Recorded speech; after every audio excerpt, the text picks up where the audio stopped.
Hello and welcome to episode number 361. This is the Project Management Podcast at pm-podcast.com, and I'm Cornelius Fichtner. Thank you for stopping by.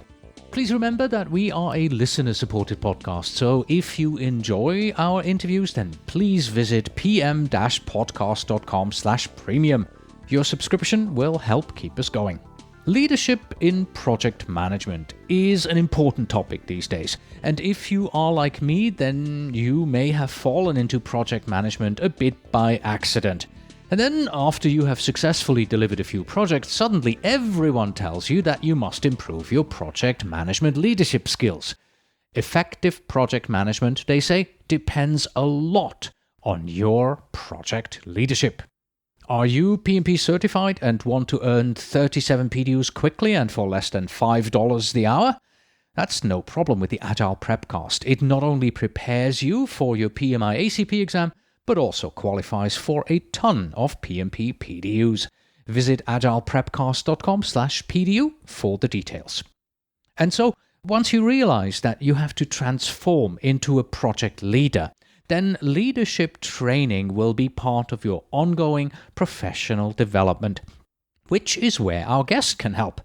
Neeraj Kumar is a leadership expert and proponent of self-growth through continuous learning. Together, we explore his view on leadership, how these skills help you as a project manager, how they help you when dealing with senior executives, and as always, we include a lot of tips on how you yourself can improve how you approach project management and leadership starting today.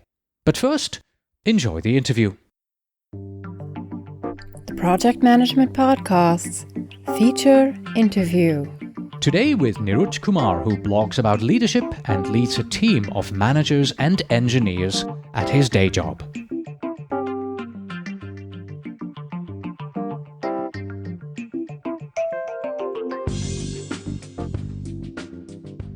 Hello Neeraj, and welcome to the Project Management Podcast. Thank you, Cornelius. Excited to be back. Always enjoy talking with you. When I read books and blogs and attend courses, listen to my friends, everybody's talking about things that denote leadership. The concept of leadership is almost confusing. How do you define leadership? I agree with you. The leadership concept of leadership can be very, very confusing. And I would say for project managers, it can be even more confusing because sometimes leadership means people on the operational floor who have direct reports and they are the leaders, and that's where it stops in professional world. Sometimes leadership can be characterized as going to an exclusive club or going to an institution, an organization. Sometimes I've seen people in nonprofit world think they are leaders because they are softer and they're helping somebody, and they think that people in the for-profit world are not leaders. So I have been confused myself. I have been studying leadership for a long time, and I have been fascinated by the different opinion of leadership. The discipline of leadership is complex, it's wide, but it's also a lot of fun. And it's also of a very high importance to a project manager, because as a project manager, your technical skills take you far, but they don't take you far enough. When the project starts getting more and more complex, the leadership skills become more and more important. And you asked about leadership. I would define leadership at a very umbrella level. I have seen a lot of definitions of leadership, and I have tried to apply them. I learned something and apply them at my work and see what works, what doesn't. And if something doesn't work, I feel like, okay, I need to throw it out and go look for something that I can help my clients with, my team members with. So the biggest umbrella definition that I remember is that leadership is influencing your fellow human beings. That's the broadest definition, and it's too broad to apply. Yes, I was just going to say, that doesn't really help me on a project. And why do you define it this way? Where does it take us? I define in a broader umbrella sense because that's like a perfection that I don't know if we'll reach. But if you start putting that in the project sense, let's think about it as a project manager would. Leadership is influence. Let's think of that definition at a program level. But if we bring it down to a project level, then I think leadership is behavior and impact from your behavior. And that means the impact from leadership is coming into the picture when you are working on a project, when you are managing a project, in the impact you make on any other human beings through your behavior. So behavior is where the magic happens. That means if you need to learn leadership skills, if our listeners need to grow in the leadership arena, in the third talent triangle that PMI proposes, I think you'll just have to think about, what do I do that will impact my behavior when I'm working with a human being? So that's how I think about leadership.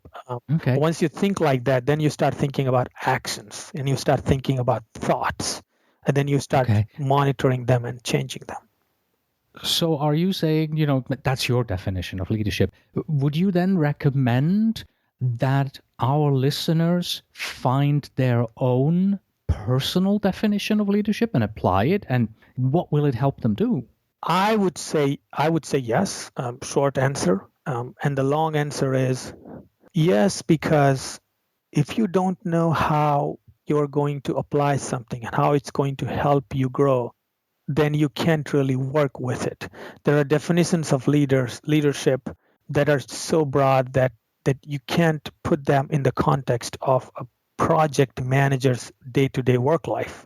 In fact, I wrote a blog post writing a review of a book that came out, I believe it came out last year or year before that. It was written by Suzanne Madison, and she writes about project leadership. And she puts leadership in the context of a project manager's day-to-day life, because that's what we are going to do here. I think as a project manager or manager, if you're listening to this podcast, I think you should think about what leadership means to you with a boundary condition that it's about influencing other human beings. And with that boundary condition, what can you do that will help you influence someone else? Can you learn how to speak more politely? Will that influence other human beings? Well, that's your definition. That's one thing to look for. I think they need their own definition also, because leadership as a broader discipline is like a process. But if we break them down into small processes and think of a small process improvements as a project, then for us, even though leadership in a broader sense is a process, leadership in terms of a process improvement project becomes a project for us. And then we can go after it.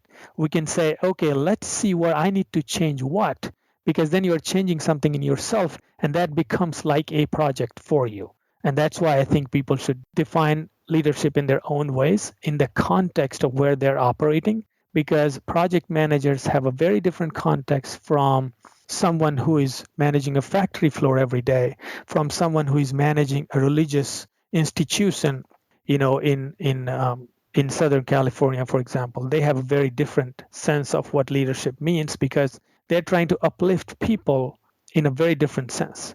If I were running a nonprofit where I'm trying to help poor, trying to get a sense of hope for the future, and let's say these poor people don't even have meals to eat every day, that's a very different context of leading those people than leading your sponsors, leading your stakeholders, leading your team members.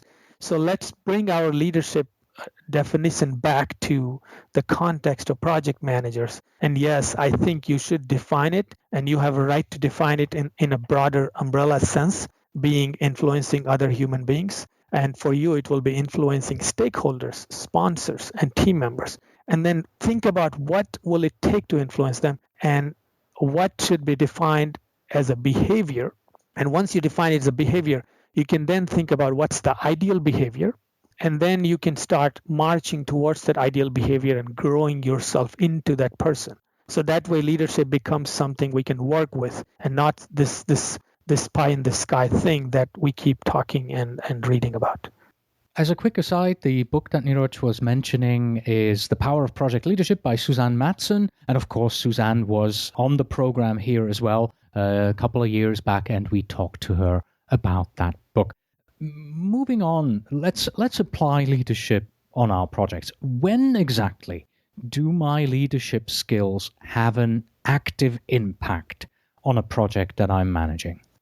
It has an active impact anytime your behavior changes the performance of a team member. For example, let's think about your team member who is not producing as much as you would like them to. Let's say they're not very productive. And as a technical project manager, in the technical sense, you know that you have a few tools at your disposal. You can write a report about their poor performance and send to their bosses and hope that their bosses will go and kind of fix them because that's how we think technically. But if you take a leadership approach, you would say, okay, they're not producing enough.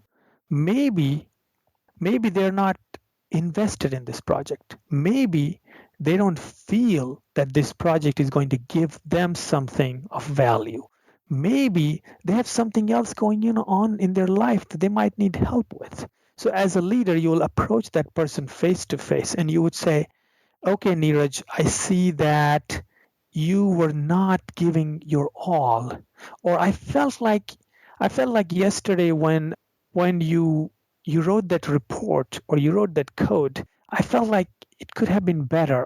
I know that I have seen something different from you in the past. So what's going on here?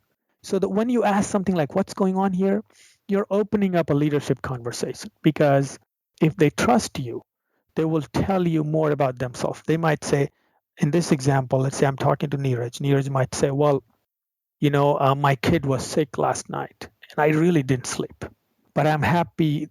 I'm really sorry that it happened. I'm going to fix it tonight because my kid is healthy and I would be able to sleep well.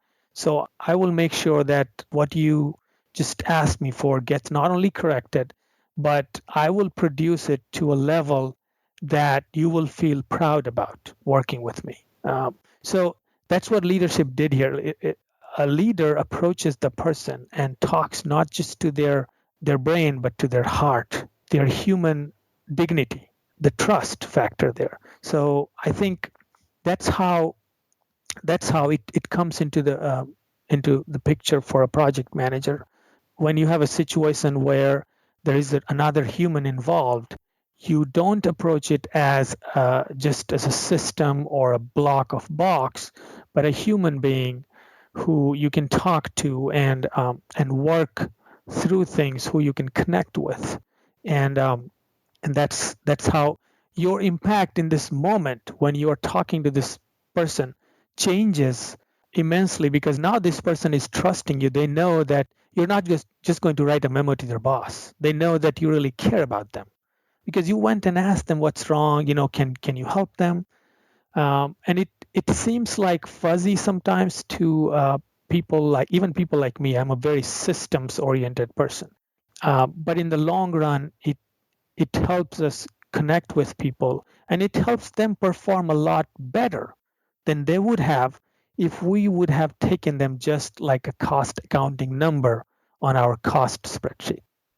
How do leadership skills work and help in the career of a project manager, of a professional? And maybe you can give us an example from your own experience, from your own career here. It helps immensely. And I would like to talk about just what I felt, and a lot of other professionals who have a larger team feel as well. First thing you do when you become a project manager, when I was a project manager, I would think, how can I increase the productivity? How can I increase the value that my project provides? I started working longer hours myself, longer hours, longer effort, doing more with my own talent. And that increases your productivity a little bit. Let's say you can become 150% more productive. But there comes a point when we realize that to really increase it to an exponential level, we need to influence other people on our team. What happens if we use our leadership skills to then influence 10 team members to increase their productivity? Then there is no limit how far you can go with leadership skills. There is a limit on how far you can go with pure technical skills. They are easier to master. They don't take that long.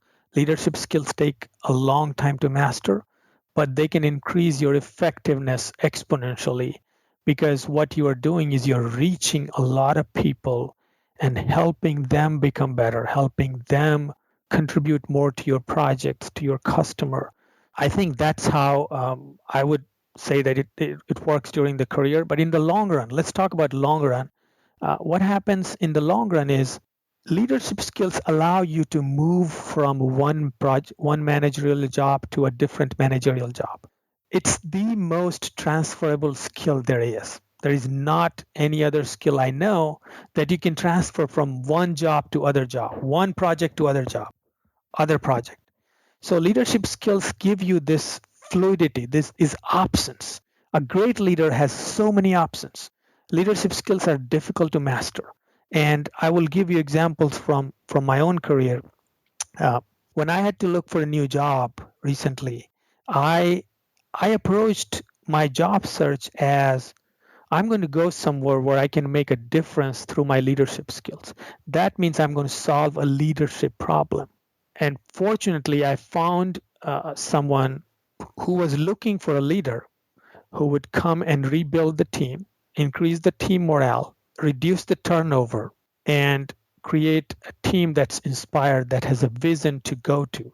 And I was able to use my leadership skills to find a job in an unrelated industry with a higher salary, with a more prestigious title, because I am somebody who can solve a leadership problem. So I think leadership skills, going back to the talent triangle we have that PMI proposes for all of us for our growth, leadership skills is the piece that will allow you to have more options than anything else. If you are a project manager today and you want to become a line manager, let's say, you can do it if you have great leadership skills, because that becomes your bridge to get into any other field. If you wanted to become a consultant, you can do that. If you wanted to become a factory floor vice president, you can do that. And project management career is a great place to practice leadership skills and develop leadership skills, because most of us work in a matrix environment. So people on your team probably don't directly report to you, and you still have to influence them. So you use your leadership skills to influence people who don't report to you, and so you don't have any direct authority over them. So hopefully I answered your question in a roundabout way, but that's how I would say it helps a professional. You did, but what I'd like to find out is how to get there. Because earlier on, let me take you back. You said that you're more technical guy. You like to work on the systems and think about the systems. I have the same problem. I have a technical background, and so will many of our listeners too. And to me, it's oftentimes difficult to step out of that and then like you said, think of this as a human problem, something that you have to resolve with interpersonal skills. How do you yourself get yourself to step out of this technical role and say, okay, I can't solve this as a systems problem. These are people. I have to address them as people. How do you get there? That's a great question, and I would attempt to answer that. I think for a systems person who is thinking everything in terms of 4 steps, and they're running like a feedback loop, and all we have to do is tweak the system and it works better. That's our way of looking at the world. That's the lens we carry with us. And thinking about somebody that we want to become, who is a great leader, who reaches out to people, who connects with them, who inspires them. I think some of the things I did that was very helpful for me to bridge the gap or getting from a purely technical person to a leader was just thinking back to my childhood, where I really like to get to know people. So my bridge to a leader became something where I would just go talk to people. I would just get to know them. And you'll be surprised how two people can go through the same life experiences and are very different people. They become very different because of something they have in them, because of their belief system. So I started getting to know people really well, and that put me on this path of going from a technical person to leadership. So that's one channel that I used, because I'm sincerely interested in people. I want to get to know somebody just because I'm so excited because of my background. You are an immigrant in the U.S. I'm an immigrant myself. We came from somewhere else, and we have this lens that people who are probably have not gone outside of one's own country, they don't realize it. But what you realize is that there are some basic fundamental things that are same about people. So the second thing you can do is you can look at the basic human needs. Everybody needs security. And in fact, going back to Susan Matson's book, she does talk about 6 things that people need. So people who don't want to really read her book, because if they find the books too big, they can go to my website and read the blog where I write the review of the book, or they can listen to your podcast that you recorded with her. So that's one way to take care of it. The third thing I did is I just looked at a lot of courses, a lot of models, because leadership models try to put a systems lens on the leadership discipline. And 2 that I came across and really fell in love with, one of them was a leadership model developed by Sim Sitkin at Duke University, and it's called Delta Leadership. I really like that. They approach leadership as relational, personal. They have different components, and once you know those 5, you can judge yourself on where you are on the level of 1 to 5, and then you can start making improvements on all those 5 or 6 categories, I think. So that's one way to do it, is just find a leadership model and see which one resonates with you.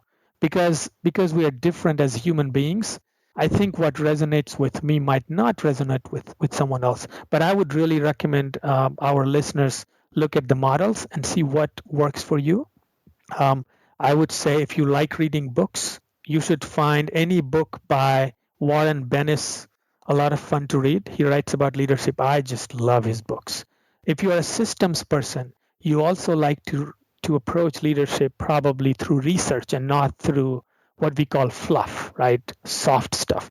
So there is a book called Leadership Challenge by Kosis and Posner. That book is wholly based on research. It has 5 major components that the authors talk about. And you can then start looking at yourself as where you stand on the level of 1 to 5. It's like capability maturity model that software development people use. So you have a model, you kind of do an honest assessment of yourself, get a coworker involved if you can, because leadership is a contact sport. We might not like it sometimes, but it's about touching somebody. It's about 2 people playing together, and we influence each other that way. So I would say get out and find a coworker who's interested and see if they'll be willing to give you an assessment on the scale of 1 to 5 on those categories, and that might be a good way to go as well.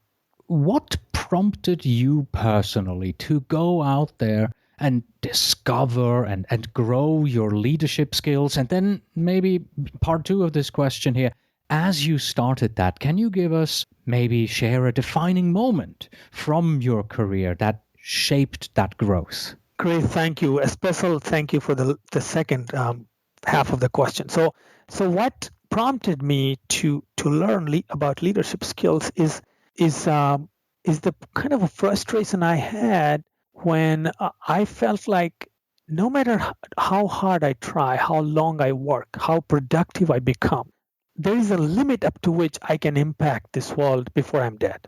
I know we're talking about death here, but since I've grown older, I have started thinking about it. And you do start thinking about how are you going to leave a bigger mark on this world? How can you help other more than you're helping today? How can you serve your customers more? And once I started thinking about it, I kept coming back to leadership skills because I felt like leadership skills is the key to really increase your impact to a level that's unimaginable for somebody who's not a leader, for somebody who's just an individual contributor. And I loved just getting to know people. So I combined those two things, and I started on my leadership journey. But the defining key moment came into one of a project I was leading, and I was working with people from Mexico, people from Netherlands, some people that I would never see. I never got to really meet them face to face, and I I ran into this big problem where we had very little time to implement a cross-border logistics from US to Mexico. I was struggling with one issue, and I was struggling more because I didn't have it under my control. We had to change 40 bill of materials, and I did not know who will do it. I did not know how to do it myself, because one of the shortcuts I have taken in the past is I would just go learn it myself. So I was like, oh, if somebody doesn't do it, I'll do it myself. That's how I used to be. And at this point, those things are totally out of questions. There are 40 bill of material drawings. They can be done by two or three people in the projects. They are the ones with skill set. I don't have time to learn it. I have to rely on them to get the work done. And I'm very stressed because at this point, going back, I'm thinking I think it was in 2008. So I'm like, there is no way it's going to happen. I felt like I'm going to fail. And I felt like this ache in my stomach that this I'm going to fail myself. I'm going to fail everybody. My clients are going to hate me. It's just because I had done the number of hours that I could work, and I couldn't make a movement. There comes a point where you realize that you really cannot do it alone. You have to trust other people. So I'm sitting at my desk, and my boss looks at me. He was the vice president. His name was Mike, and he became a great mentor to me later. And he came up to me and he said, "So what's going on?" I told him, I'm like, I don't think this is going to work. I don't know, because I didn't feel the control that I like to feel. I used to think that as long as things are in control, you're okay. And at this point, I am losing control. So I still remember my boss coming to me and said, "Look, I have talked to your teammates. They really trust you, and they're not going to let you fail." And I still remember those words because that's when I felt a rush of calm and comfort. And I was feeling I would not be able to sleep, but I was able to sleep after that because my boss told me, "Look, I have verified it. Your boss, your team members trust in your leadership skills. And that's why they're going to put the time and hours to get the work done to resolve the issue you're having on the project. And I trust that you guys will go live on the day you intend to go live, just because there are these people on your team who are not going to let you fail." And that's the day I realized the value of leadership and what I had learning and what I had been applying and how I treated people with respect came back to help all of us in the project, because these people, they stayed longer hours. They finished their work in time for us to go live. And that day, my view of work changed. Until that day, I used to feel like the work is about producing more and just controlling everything. That day, I realized that it's about serving others so they can do the best they can. They can give you the best of themselves, so the whole team wins. Your sponsors win, your clients win, everybody wins. We were able to go live at the right time. We had difficult moments, but I felt like we came close together as a team. And Mike became a great mentor, and he taught me leadership skills and negotiation skills and how to work with people. And I think that has helped me a lot in my career after that, and brought me and my team a lot of success, and even the salary I enjoy today. Wow, what a wonderful and uplifting story. Thank you so much for that. That is really cool. You're welcome. to close out our interview, do you have any last-minute tips that our listeners can take to work tomorrow to practice their leadership skills on their own projects? Actually, I do. I think what I would like our listeners to do is think about what will help their team members relate to them better. What will help them become better leader? Kind of put their own definition. And what I would do before we put this interview on your podcast is I would create like a 1 or 2 pager, 2-3 step guide for them to work through, so that for them, if it looks like it's a new concept, it will not be new, because what I'm going to do is put 3 steps and then give examples for 3 steps, and so they can go write down what it means to them. And once you put a growth goal for yourself, then next day you can go. For example, let's say that for a few of our project managers, it becomes leadership means becoming more aware of how they react in situations when there are issues, and that this happens to every project manager. So I think we can take it as a good guideline. So when there is an issue in a project, let's say that something didn't get done at the right time, you can take 2 approaches. One, you can point fingers, or you can say something is broken, or you can say, guys, we have had an issue and something is broken, but I trust in our ability to find a solution. Bring a team together and let's say, guys, how can we fix it? Let's see what we can do to really help us get past this, instead of pointing finger or becoming negative. And if you can master that ability to remain calm and positive when there is an issue, when everybody is feeling like pointing fingers, but you don't do it, you kind of raise your leadership levels and you become more trustworthy, and you become somebody who people reach out to for guidance, and they will start following you with much more honesty and sincerity. Thank you so much for your time today, Niruj. I really enjoyed it. Thank you, Cornelius. It was fun talking with you, and your listeners are welcome to go to my podcast and even send me an email. I read all the emails that I get coming through my podcast or my leadproj.com use email ID. It's just Niraj, Niraj, at leadproj.com. And that was our leadership interview with Niruj Kumar. Are you PMP certified and want to earn 37 PDUs quickly and for less than $5 per hour? That's not a problem with the Agile Prepcast. It not only prepares you for your PMI ACP exam, but also qualifies for a ton of PMP PDUs. Visit agileprepcast.com/PDU for the details. And that's it. Thank you very much for listening. As always, you can find us on the web at pm-podcast.com. Please send your emails to info@pm-podcast.com, and when you write, please do tell me where in the world you are writing from. And finally, we have this. When the effective leader is finished with her work, the people say it happened naturally. Until next time.